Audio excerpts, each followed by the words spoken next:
Hello, my name is George, and I am into the Knicks-Verse. If this is your first time here, please subscribe, turn on that bell, thumbs ups, very important. This is my first video after the Knicks were eliminated from the playoffs, and this is not my season recap video. This is not even my all-encompassing looking forward video. It is not. This is a special video I'm putting out because news broke out today.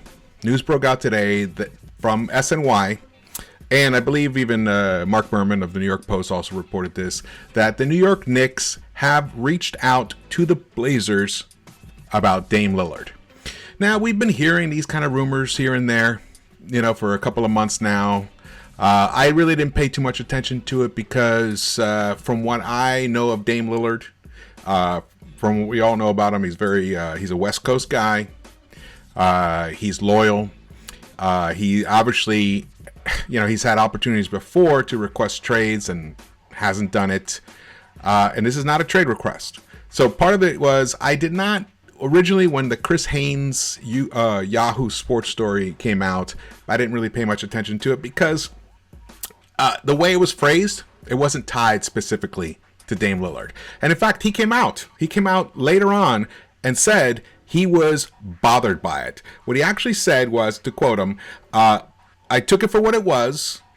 That's, Haynes' thoughts, Chris Haynes' thoughts. Remember, they have a relationship. They have a friendship, these two. I was kind of, what word should I use? Not irritated with him because he's a writer and that's what he does. But I know because of our relationship, people would assume I was tied to the story. That was the only thing that bothered me about it. So he didn't want to be tied to it, so I didn't want to pay that much attention to it. However, oh, how things have changed. Last night, the Blazers were eliminated by Denver Nuggets. A Denver Nuggets team. And I want you to hear what Dame said. I'm going to read it word for word in his post-game interview. It's really interesting. We didn't win a championship, so obviously where we are now isn't good enough. I don't know what a shakeup looks like or what changes will be made or could be made, but obviously it wasn't good enough. We came up a short against a team without their starting point guard or their shooting guard. Will Barton didn't play and Jamal Murray didn't play, and we came up short. Obviously, where we are isn't good enough to win a championship. If it's not good enough to get out of the first round series with two of their best 3 or 4 players not on the floor. Let me tell you, that is very, very revealing. The next thing that is revealing, gonna go for it here, ready? This. Then after he did that interview, he dropped this Instagram post. All right, in here he says, how long should I stay dedicated? How long till opportunity meet preparation? Wow. All right, things have changed. Dame Lillard is in play. And as I said, SNY has reported that the Knicks have reached out to them. Wow, okay. So what does this mean? What does this mean? Here you see. Knicks have eyes on Damian Lillard trade along with Heat and others. That's what the report is. I think they said 5 or 6 other teams were interested. Things have really taken a big shift here. And what's interesting about this is the Knicks kind of suffered a similar situation with their number one, Julius Randle. He, not similar, it just, they kind of have to reassess. Just the way Portland now has to reassess their situation, the Knicks have to reassess their situation. Unfortunately, Julius Randle did not rise to the occasion.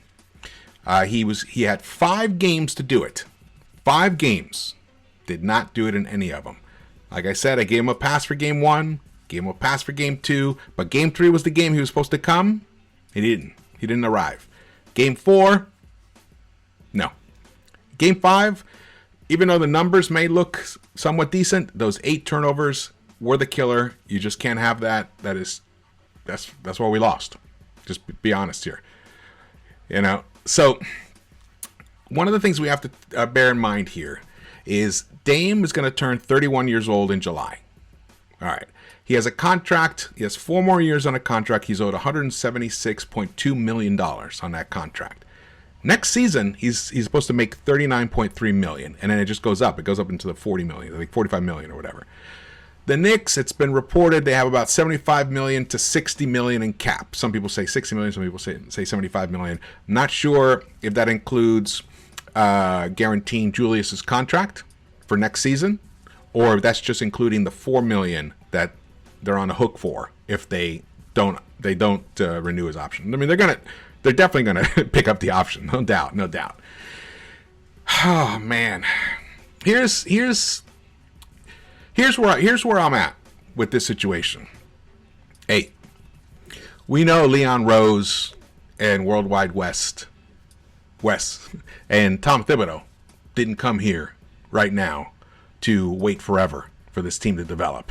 In fact, this team has completely accelerated the timeline because of how they responded this season to Thibodeau's coaching and how RJ Barrett made his leap, and we all know how incredible the leap that Julius made during the regular season.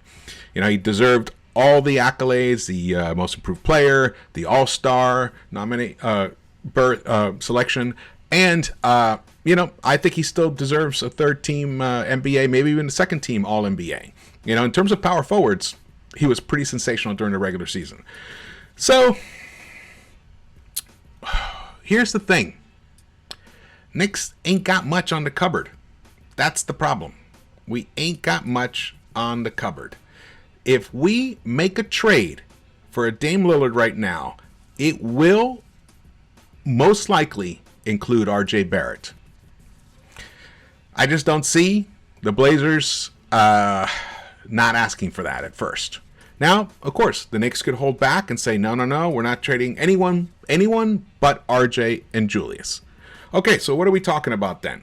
We're talking about Mitch Robinson, Obi Toppin, quickly, maybe 3 first-rounders. The Knicks have plenty of first-rounders. We have like nine picks over the next nine picks over the next 7 seasons. In fact, and we have 4 number 1 picks over the next 2 seasons. So we're looking pretty good. We're looking pretty good in that respect. So we can afford, obviously that's why we accumulated these trade assets, to trade them. And then there'll have to be some swaps, of course. Will that be enough? Will that be enough when teams like the Heat are going to be competing? For all we know, the Lakers. For all we know, the Clippers. We don't know. Will that be enough? The thing is, if Dame wants to come to New York and he puts it out there to, the people running the Blazers, that changes it a little bit. That gives the Knicks a little bit more, hard to say leverage, but at least, teams don't want to piss off their star players because, that word gets around and then it affects their cred when they're trying to acquire new players. I mean, basically that's kind of what happened to the Knicks, or had happened to the Knicks. How we treated Melo and the KP situation. There was, definitely there was a backlash from that. So you got to protect your reputation. So here's the thing. Is it worth it? Is it worth it to do it now? Now, me, man. I am all about building a long-sustaining championship team here. Now, Dame is going to be 31. I do think, though, that he's in great shape. I think that he definitely has a good. I think he will be a number 1, a number 1B, or a super high-end number 2 for the remainder of the duration of the current contract he's on. So in that respect, he's a great get. The question becomes Julius Randle. What is he? Is he really a number 2? Can he develop into a number 2? Or is he really a number 3? I would say for next season, in terms of championship material, building this team into a championship team for next season, which is why you acquire a Dame, Julius is a number 3 at best. He was exposed in this playoffs, unfortunately, and he didn't rise to the occasion. He could definitely make a leap next season, absolutely, but we got to go with what we've seen. We got to go with what we know. We got to know what his value is. So if you're going to trade for a Dame Lillard, okay, and include basically all your incredible assets that you have right now, like RJ, or somehow you do get away with a Robinson, Toppin, quickly combination with picks. Obviously, there's going to be picks included with RJ, and there's going to be other players included with RJ as well. So don't look at it that way. The beauty is we don't have to match salaries because we have cap space, so that's a big positive. So the only way you build a championship, if you trade for Dame Lillard now, is if you get the number 1B or 1A, or however you want to look at it, or the number 2 through free agency. And you got to do it now. You got to do it this season, this summer, this off season. You know, when I look at the lists, there is no one on there except for one person. Kawhi Leonard. Kawhi Leonard. So this is the scenario. This is the scenario I'm pointing out there. I would be willing to let go of RJ. Now, mind you, this is not my first choice. Not what I want. I want to hold on to our guys and let them develop so that when we do finally win that championship, they'll be ours. They'll be our team. You know, they'll be our guys, and we watch them develop. And there's nothing more awesome than that. I'm telling you, there's nothing more awesome than that. But sometimes you do have to pull the trigger. You know, this is the NBA. This is it, the big show. So if we do trade away an RJ Barrett and we acquire a Dame, and let's say we don't, we tell Julius, okay, we're not going to extend you right now. We're going to wait. We're going to pick up your option and extend you next summer because we're going to use that cap space to sign Kawhi Leonard.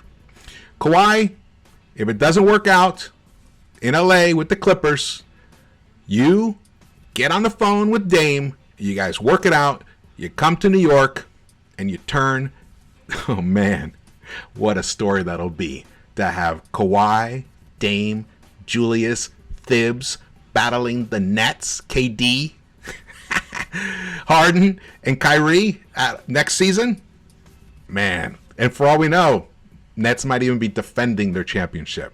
So that's the scenario. That is the scenario that I'm all for them making the trade. The problem is there's a lot of plates up in the air to make that happen. A lot of juggling. Hey, it's been done. That's why we brought in a guy like Leon Rose to make it happen. All right. Well, thank you for watching this. My name is George. I am into the Knicks-Verse. Please subscribe and hit the thumbs up. And I'll see you around, and I'll be dropping a video on Sunday, which will be my love letter to the New York Knicks and the New York Knicks fans. All right. See you around the Knicks-Verse.